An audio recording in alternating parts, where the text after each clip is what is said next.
ഓ ഇത്ര പെട്ടെന്ന് ബെല്ലടിച്ചോ? വാ നീതു മോളെ, നമുക്ക് ക്ലാസ്സിൽ കയറാം. ഇന്റർവെൽ ഇപ്പം അങ്ങോട്ട് തുടങ്ങിയല്ലോ. അവിടെ എങ്ങനെ നിൽക്ക്, ടീച്ചർ ക്ലാസ്സിൽ കയറുമ്പോൾ നമുക്ക് ഓടി കയറാം. നീ ടീച്ചറിൻ്റെ നിന്ന് വാങ്ങുമെന്ന് പറഞ്ഞ് നേർച്ച നേർന്ന് നടക്കുവാണോ? അതെന്താ കൊട്ടും പാട്ടൊക്കെ കേൾക്കുന്നേ? ആരാ ഇവിടെ പാട്ടുപാടി ഡാൻസൊക്കെ കളിക്കുന്നേ? അത് നേരാണല്ലോ, ദേ പാട്ടും ബഹളമൊക്കെ കേൾക്കാമല്ലോ. ഇതെവിടെന്നാ? ഈ രണ്ട് വണ്ടികൾ ഈ സ്കൂളിൽ തന്നെ അല്ലേ ഉള്ളത്? അടുത്ത ആഴ്ചയല്ലേ യൂത്ത് ഫെസ്റ്റിവല്ലേ? അവരൊക്കെ പ്രാക്ടീസ് തുടങ്ങി, അതിൻ്റെ ഈ കൊട്ടും പാട്ടും ബഹളവും. Youth festival. 2-3 ദിവസം നമുക്ക് അതിൻ്റെ പേരിൽ അടിച്ച് പൊളിക്കാം. നമുക്ക് ഇത്തവണ എന്തെങ്കിലും മത്സരത്തിന് ചേർന്നാലോ? ഒരുപാട് മത്സരങ്ങളിൽ അങ്ങോട്ട് പേര് കൊടുത്താലോ? ഡാൻസിനും പാട്ടിനും ഫാൻസി ഡ്രസ്സിനൊക്കെ. നിനക്ക് വേറെ പണിയൊന്നുമില്ല, ഡാൻസും പാട്ടും ചേർന്ന് വെച്ചാലും മതി. ഇപ്പം തരും സമ്മാനം. ഞാനൊന്നുമില്ല. അത് തന്നെ, ഞാനും ഇല്ല. ആകെ കിട്ടുന്ന 3 ദിവസമാണ്. നമുക്ക് ഫോണൊക്കെ കൊണ്ടുവരാം, ഒരുപാട് സെൽഫിയും ടിക്ടോക്കൊക്കെ എടുക്കാം. പിന്നെ ഇവിടെ കറങ്ങി നടക്കാം, മിസ് കാണാതെ പുറത്ത് പോയി ഷെയ്ക്കൊക്കെ കുടിക്കാം. നമ്മൾ പരിപാടിക്ക് ചേർന്നാലേ ഇതൊന്നും നടക്കില്ല. പരിപാടിയുടെ പുറകെ നടക്കണ്ടേ? ഇതൊക്കെ അല്ലെങ്കിലും ചെയ്യാമല്ലോ.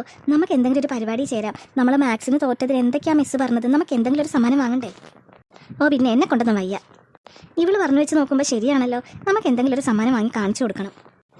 ഡാൻസ് പ്രാക്ടീസിൻ്റെ പേരും പറഞ്ഞ് നമുക്ക് ക്ലാസ് കട്ട് ചെയ്യാമല്ലോ. ഏതെങ്കിലും ക്ലാസ്സിൽ പോയി പഠിക്കുകയാണെന്ന് പറഞ്ഞ് ഇരിക്കാം, എന്നിട്ട് വർത്താനമൊക്കെ പറയാം. അത് നല്ല ഐഡിയ ആണല്ലോ. നമുക്ക് ശനി ഞായറൊക്കെ വീട്ടിൽ കൂടാം. ഈ പ്രാക്ടീസിൻ്റെ പേരും പറഞ്ഞ് നമുക്ക് ഒരുപാട് കാര്യങ്ങളൊക്കെ ചെയ്യാം. തകർക്കണം നമുക്ക്. ഞാൻ പറഞ്ഞത് ഇപ്പോഴാണ് 2 പേർക്ക് മനസ്സിലായത്. അപ്പം എങ്ങനെയാ പേര് കൊടുക്കുമല്ലേ? ഡീൽ. കുട്ടികളെ, യൂത്ത് ഫെസ്റ്റിവൽ വരുവാണ്, അറിയാമല്ലോ. എൻ്റെ ബാച്ചിൽ നിന്ന് 1st, 2nd, 3rd എല്ലാ പ്രൈസും വാങ്ങിക്കണം. പഠിക്കാനോ കൊള്ളത്തില്ല, ഇതെങ്കിലും നടക്കട്ടെ എന്ന് ഓർത്താണ്. പഠിക്കുന്ന കാര്യത്തിൽ A ബാച്ചിലെ C ബാച്ചിലെ ടീച്ചറിൻ്റെ മുമ്പിൽ എന്നേക്ക് എന്നെ നാണം കെടുത്തി വെച്ചിരിക്കുക. അതുകൊണ്ട് ഈ പരിപാടിക്കെങ്കിലും നിങ്ങൾ ചേർന്ന് പേര് കൊടുക്കണം. അതുകൊണ്ട് നല്ലതുപോലെ കഴിവുള്ള, ഡാൻസൊക്കെ പഠിച്ചിട്ടുള്ള, പാട്ടൊക്കെ അറിയാവുന്നവർ മാത്രം പേര് കൊടുത്താൽ മതി. കോളം വെക്കാൻ വേണ്ടി ആരും പേര് തന്നേക്കരുത്, കേട്ടല്ലോ? ശരി, ഞാൻ ഓരോ പരിപാടിയുടെയും പേര് പറയാം. ആരൊക്കെ ഉണ്ടെന്ന് പറഞ്ഞാൽ മതി. ഞാൻ ലിസ്റ്റ് കൊണ്ട് ഓഫീസിൽ കൊടുത്തോളാം. Group dance: Neethumol, Christina, Anjali. നീയൊക്കെ ഇതെന്തും ഭാവിച്ചാ? നീയൊക്കെ ഒരു ഡാൻസ് ഇവിടെ കളിക്കുന്നത് ഞാൻ കണ്ടിട്ടില്ലല്ലോ. എന്നിട്ട് ഗ്രൂപ്പ് ഡാൻസിന് പേര് തന്നിരിക്കുന്നു. സ്റ്റേജിൽ കയറേണ്ടതാണ് കേട്ടോ, കളിയല്ല മക്കളെ. നിങ്ങൾക്ക് തമാശ വിട്. മിസ് കണ്ടിട്ടില്ലെന്നും പറഞ്ഞ് ഞങ്ങൾക്ക് ഡാൻസ് കളിക്കണ്ടേ? ഇങ്ങനെയൊക്കെയല്ലേ പഠിക്കുന്നത്? മിസ് അങ്ങോട്ട് പേരെഴുത്. ഞാൻ പേരെഴുതിയേക്കാം. അറിയാലോ, ഈ പരിപാടിക്കൊക്കെ ഒരു ഡിസിപ്ലിൻ ഉള്ളതാ, അത് കാത്തേക്കണം. ഓക്കെ, അടുത്ത ഐറ്റം ഫാൻസി ഡ്രസ്. അതിൽ ഞങ്ങളുടെ 3 പേരുടെയും പേര് എഴുതിയേക്കും മിസ്. ദൈവമേ, 1ാം ക്ലാസ് മുതൽ നീക്ക് ഇവിടെ പഠിക്കുന്നതല്ലേ?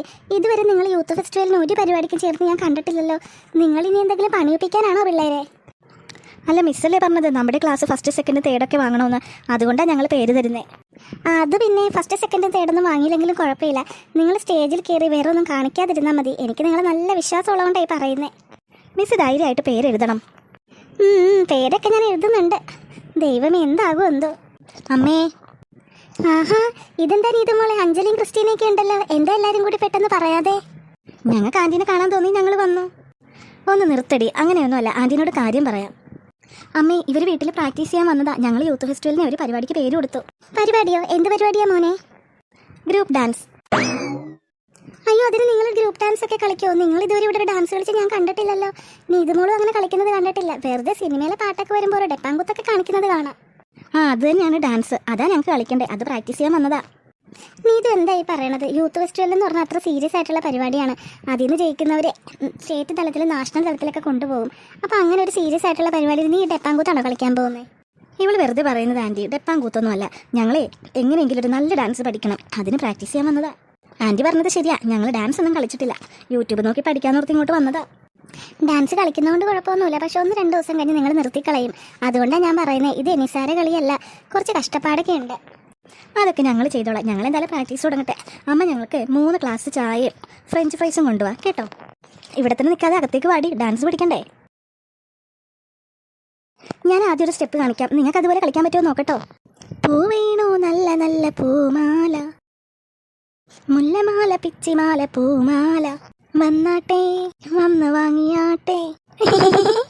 ഞാനിവിടെ കഷ്ടപ്പെട്ട് ഓരോ സ്റ്റെപ്പ് കണ്ടുപിടിക്കുമ്പോൾ നിങ്ങൾക്ക് എന്തിനാ അടിച്ചിരിക്കുന്നത്? അതിനവരോട് ദേഷ്യപ്പെട്ടിട്ട് കാര്യമില്ല നീതുമോളെ. നിന്റെ ഡാൻസ് ഒക്കെ ഞാൻ കണ്ടു. പൂ വാങ്ങാൻ വന്നാട്ടെ എന്ന് പറഞ്ഞ ആൾക്കാർ കാല് കൊണ്ട് തൊഴിക്കാൻ പോയാൽ പിന്നെ ആരെങ്കിലും വരുമോ? എന്താ അമ്മ എന്നെ കളിയാക്കണോ? എന്നെ അമ്മ ഒന്ന് കളിച്ച് കാണിക്കേ. നിങ്ങൾ തനിയെ പഠിക്കുന്നത് നല്ലത്. ഞാൻ പഠിപ്പിക്കുന്നത് അത്ര പെർഫെക്റ്റ് ആയിട്ടൊന്നും അറിയില്ല, എന്നാലും ഞാൻ 2-3 സ്റ്റെപ്പ് കാണിക്കാം. അയ്യോ അമ്മയോ. പൂവേണോ നല്ല നല്ല പൂമാല, മുല്ലമാല പിച്ചിമാല പൂമാല. ആൻറ്റി അടിപൊളി, സൂപ്പർ. ഇനിയിപ്പോൾ ഒന്നും പേടിക്കണ്ട, എല്ലാം എൻ്റെ അമ്മ പഠിപ്പിച്ചോളൂ. നാളെ മുതൽ നമുക്ക് ഇവിടെ കൂടാം. ആ പണ്ടൊക്കെ ഞാൻ സ്റ്റേജിൽ കളിച്ചിരുന്നതിൻ്റെ ഓർമ്മയിൽ ചെയ്തതാ. ശരിയാണോന്നൊന്നും അറിയില്ല. എനിക്കറിയാവുന്ന പോലെയൊക്കെ ഞാൻ പഠിപ്പിക്കാം. അയ്യോ ഇങ്ങനെ മതി ആൻറ്റി, ഇത് നന്നായിട്ടുണ്ട്.